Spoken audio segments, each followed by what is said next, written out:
the cop, the captain, and the overtime alchemist. Why Danny Unsworth is running scared. What kind of panic sets in when municipal administrator realizes the paper trail they tried to bury has finally made it into the sunlight? In the Watertown Police Department, that panic has a name, a badge, and a silver bullet strategy of weaponized litigation. His name is Captain Daniel S. Unsworth.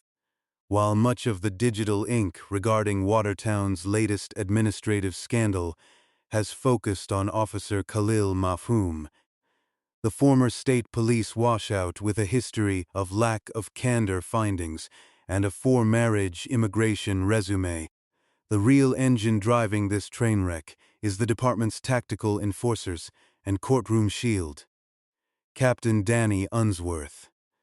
To understand why Unsworth has attached himself to Mafhoum's sinking ship with the desperation of a drowning man clinging to a lead anchor, you have to look at what was happening in real time behind the scenes.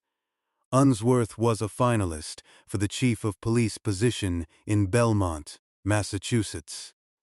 When you are desperately trying to convince an external town that you possess the executive vision, ethical rigor, and administrative pristineness required to run an entire police department, having a fresh, radioactive scandal land on your desk is a career-ending event.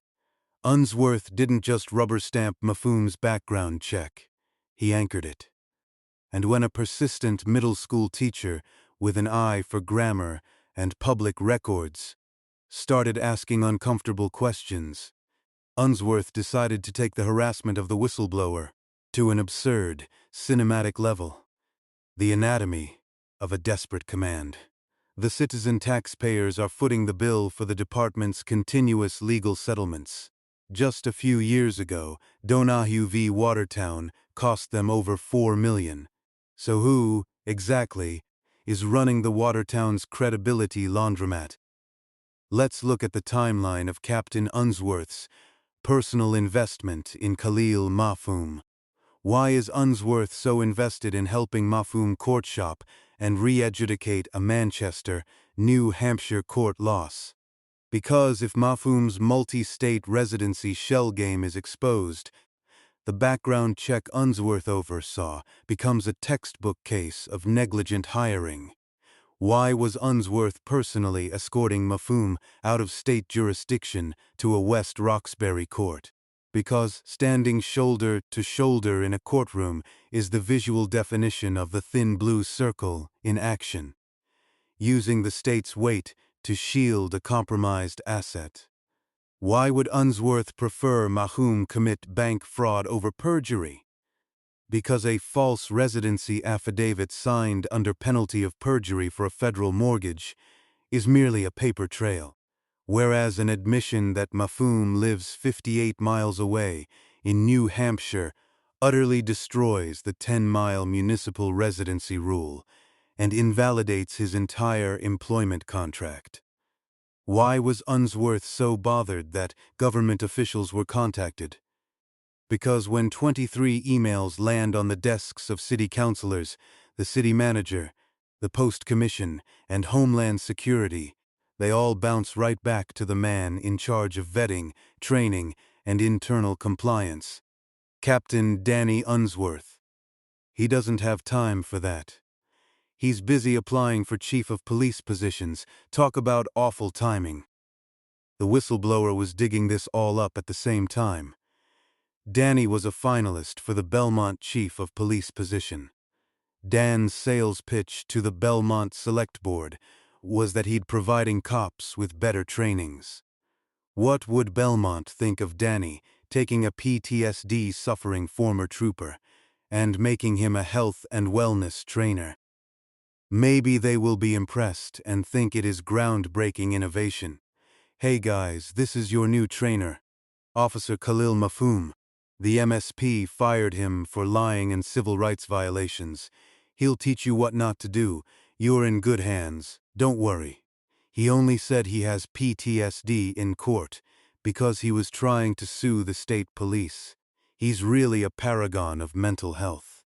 I know the 4 green card marriages in 11 years seems a bit mentally unwell, but keep an open mind. He knows a lot of languages, just not Vietnamese, because he didn't really want to talk much to his 4th wife. You need to appreciate Officer Mafum. He's only driving 58 miles out of state to work with you every day. To Danny Unsworth, a commander suffering from unchecked grandiosity, Mafum's disastrous personnel file isn't a liability. It's a test of how much unchecked institutional weight he can throw around Watertown. Unsworth displays the classic hallmarks of an administrator who views the rules as suggestions for others and obstacles for himself. The 90-minute hold-in place, when a captain becomes a threat. The Welly PD's harassment and intimidation campaign launched to silence. The whistleblower wasn't confined to anonymous phone calls from disparate area codes, which started blowing up her phone. Just a few hours after she contacted the Welly PD, on the morning February 13, 2026, the harassment escalated to a level of absurdity that should keep every parent in Massachusetts awake at night. When Unsworth decided that a citizen's protected First Amendment right to petition the government constituted a crime, he didn't just file paperwork. He picked up the phone and called the Human Resources Division of a school district 40 miles away. He whispered the magic words of potential arrest and staff disruption to an administration already conditioned to panic. The result? Captain Danny Unsworth caused a 90-minute hold-in-place lockdown at the school, effectively treating a grade 6 English language arts teacher like an active shooter. Nobody was allowed in the hallway for 90 minutes. Think about the sheer, unadulterated absurdity of that moment. A police captain, nursing a bruised ego because his background check was exposed, uses public resources to manufacture a crisis inside a public school. Danny Boy stood in a courtroom later and performed the reluctant enforcer routine, telling a judge, "I don't want to go to the school and make an arrest," while a hallway full of 11-year-olds sat locked behind doors because his department had effectively called in a prank threat against their teacher. It is the professional equivalent of a pyromaniac calling the fire department to complain that the house is getting too warm. The golden standard of absurdity. Khalil Mafum. To fully grasp why Unsworth is sweating through his polyester uniform, you have to look at the man he is protecting. Expecting integrity, transparency, accountability, and truth from Khalil Mafum is like expecting a cat to recite Shakespeare in the original Klingon. Let's take a close look at what Captain Unsworth is so desperate to protect. Consider the gold standard resume of Watertown's favorite multilingual polyglot. 4 green card marriages in 11 years. Between 2005 and 2016, Mafum treated marriage certificates like temporary parking permits, cycling through 4 spouses with a timing cadence that maps almost perfectly to United States citizenship benchmarks.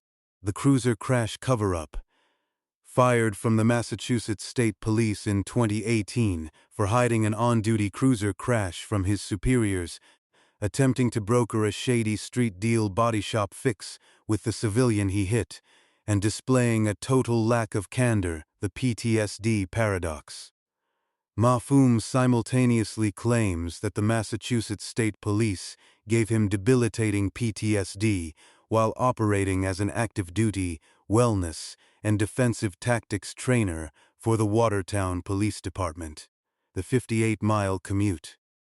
While collecting a Watertown paycheck, Mafum's true life remained anchored 58 miles away in Manchester, New Hampshire, where he signed federal mortgage affidavits swearing he lived there, right up until the moment he needed a fictional Manchester street address to anchor a fraudulent restraining order in West Roxbury. Let's look at the timeline, shall we? 2005-2016 Mafhum has 4 green card marriages in 11 years. 2016 Mafhum, at the ripe age of 38, is accepted into the Massachusetts State Police Academy. 2018 MSP fires Mafhum for hiding a cruiser crash from them, civil rights violations, and blatant disregard for basic protocol. 2019 Suffolk Prison hires Mafhum as a correctional officer. 2021 Mafhum sells his Brockton residence and acquires his Manchester, NH residence with a deed and a mortgage. He has a baby with girlfriend. Divorces 4th wife. Marries girlfriend pregnant with his 2nd baby. September 2022 Mafhum lists his residence as Manchester, NH when he tried to silence the whistleblower with a failed row attempt in Manchester Superior Court. 656-2022 DEVV Arrow 0355. Judge Previtt ruled sharing public records is perfectly legal and does not give him reason to fear she will set his house on fire. December 30, 2022 Mafhum remortgages his Manchester, NH residence. January 9, 2023 Mafhum's previous Manchester, NH mortgage discharged. May 21, 2024 Mafhum lists Manchester, NH as his residence and files a lawsuit against the MSP for PTSD, racism, and ageism. This is around the same time Mafhum applies for a police position in Watertown, Ma. August 2024 Wally PD hires Mafhum and immediately makes him a health and wellness trainer, while he is actively suing the MSP for PTSD. October 10, 2024 Mafhum's case against the MSP is dismissed.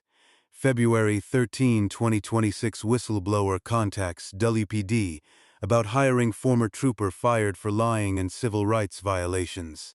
February 17, 2026 Mafhum remortgages his Manchester, NH residence with United Wholesale Mortgage.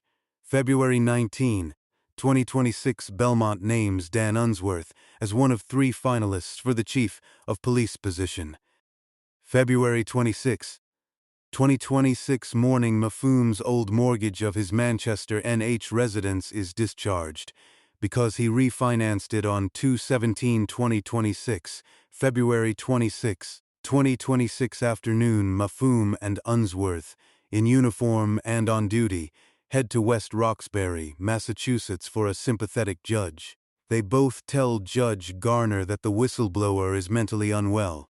Same tactic WPD used on whistleblower Kathleen Donahue, which resulting in Donahue v. Watertown over $4 million loss for Watertown.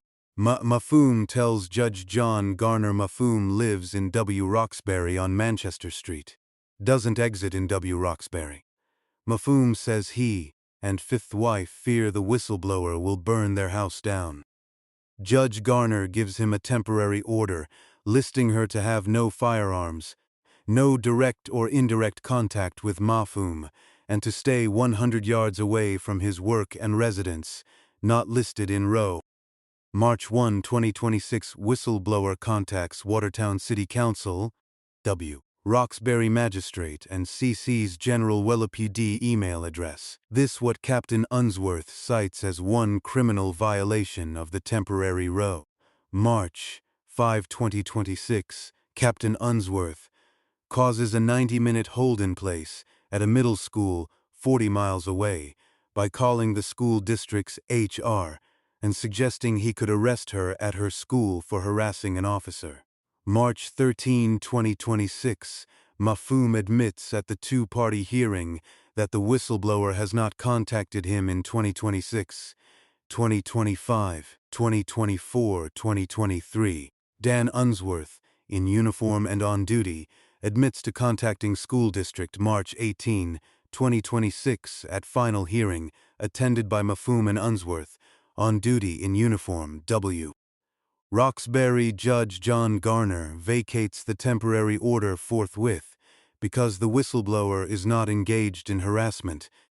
She is engaged in petitioning the government regarding the hiring of a former trooper fired for lying and civil rights violations, currently in significant violation of the 10-mile residency rule.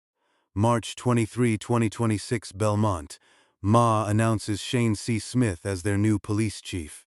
And all of this happens under the watchful gaze of town manager George Proakis and Chief Justin Hanrahan, the author and lawyer at the helm of Hanrahan Consulting and Training.